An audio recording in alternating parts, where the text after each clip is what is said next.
Hi, this is Graham, and I'm back again today for our last discussion about bearing with one another as part of living a fruitful life. And so today I want to talk to you about a Caillou Saku. Now, I don't know if you know what a Caillou Saku is, but it's an encouragement stick. Now, that doesn't sound like something that would be encouraging to have a stick. And I brought my imitation Caillou Saku encouragement stick. Now, I don't know if you know what a Caillou Saku is, but it's something that Zen Buddhist monks use when they are praying. You see, usually what happens is they sit in kind of lines and pray and meditate. And there's a master who walks back and forth, looking at all of the different monks as they're praying.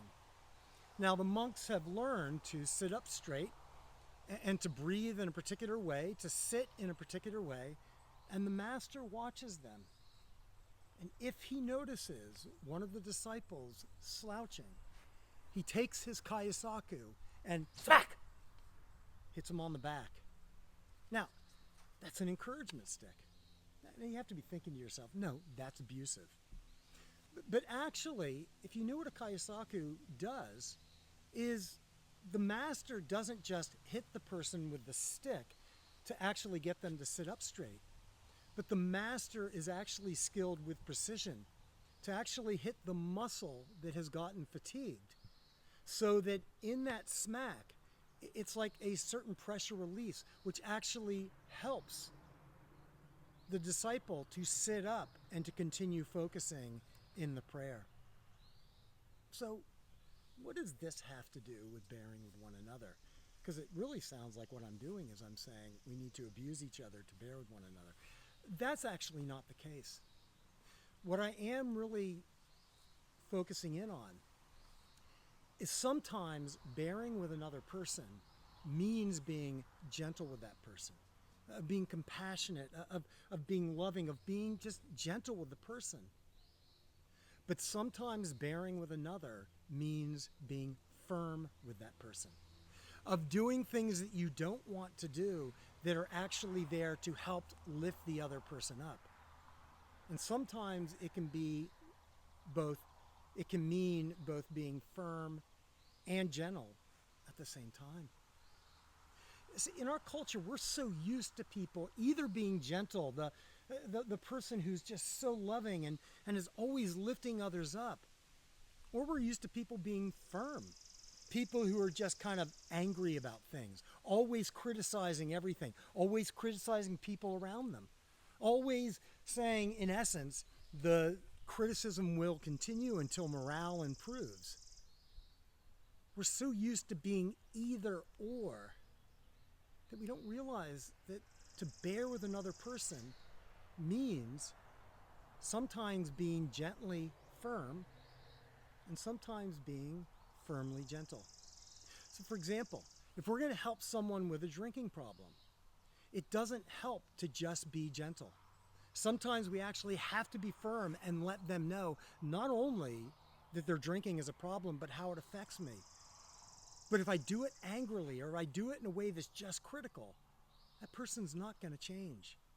I have to find a way to be firm with that person in talking about their behavior and their addiction, but be gentle at the same time that lets the person know you are loved.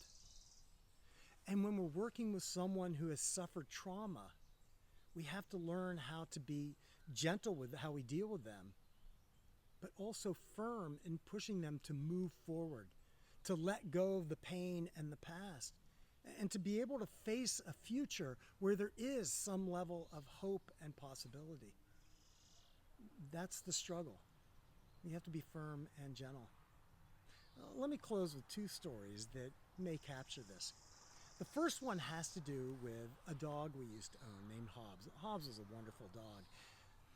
But you know, when Hobbs was a puppy, Hobbs had this terrible habit of just chomping down and biting your arm or your hand. And I'm telling you, it hurt. And I kept trying to be loving with Hobbs to keep him from biting me. And eventually one day he just launched in and just went, "Arr," like that and bit me. And without thinking about it, I didn't smack him hard, but I smacked him enough to kind of move him and spin him. Oh man, did I feel guilty after that. I mean, I picked the dog up who was crying and kind of gently held him and things like that. But I have to tell you, after that, he didn't bite me again. Now, don't go out and say Graham Standish in a video said, if somebody bites you or hurts you, smack them in the face. That is not my point. My point is, sometimes you have to be firm and also gentle. Final story. It's a story I love because it's inspired me. Once there was a man named George, and George grew up and he was a mess up in his life. Everything he did seemed to go wrong. And as a result of that, his parents criticized him, his friends criticized him, his teachers criticized him, his pastors criticized him. And everybody just kept saying to George, George, you need to do something. You need to change. You need to change the way you are because the way you are just isn't working. And the more they criticized George, the more George got in trouble. The more George's life was messed up. And finally, one day, George's friend came to him and said, George, I know how this has been a struggle. I know how hard your life has been. So I need to tell you, I love you. I love you. And everybody else is telling you to change. I'm telling you right now, don't change. Because I love you just as you are. I love you for who you are. And in that moment, it changed George. Because finally someone in his life was saying to George, I love you as you are. And in that moment, George had the freedom to change his life, to make better decisions. Not because someone had criticized him and taught him how to just do better by criticizing, but because someone loved him and said, no matter what you do, I will always be there with you. This is what it means to bear with another in both gentleness and firmness. Well, thank you for being with us this past month, and look forward to talking to you again next month as we continue our Fruitful Life series.